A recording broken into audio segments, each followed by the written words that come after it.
জি আসসালামু আলাইকুম ওয়া রাহমাতুল্লাহি ওয়া বারাকাতুহু। সবাইকে আমার এই ভিডিওতে স্বাগত।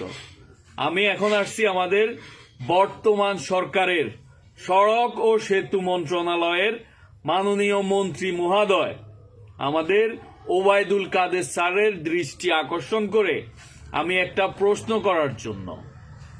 মাননীয় মন্ত্রী মহোদয়, আপনি আজকে একটা সংবাদ সম্মেলনে আপনি বলেছেন, আপনি বিবৃতি দিছেন, ভারতের সাথে আমাদের বাংলাদেশের সম্পর্ক রক্তের রাখি বন্ধনে আবদ্ধ।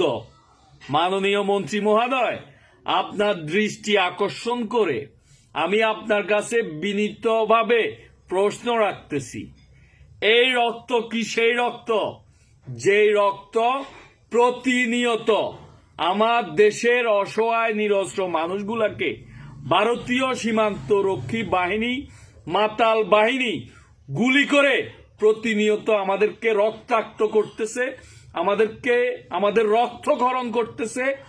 এই রক্ত কি সেই রক্ত?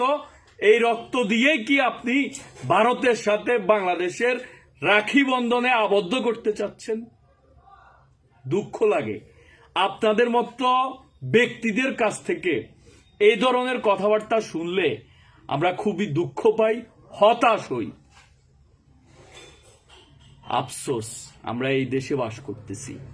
আমাদের বিজয় দিবসের দিন ভারতীয় মাতাল বাহিনী আমাদের বাংলাদেশে রক্তক্ষরণ করছে, আমাদের বাংলাদেশি তরতাজা 20 বছরের যুবককে গুলি করে হত্যা করছে।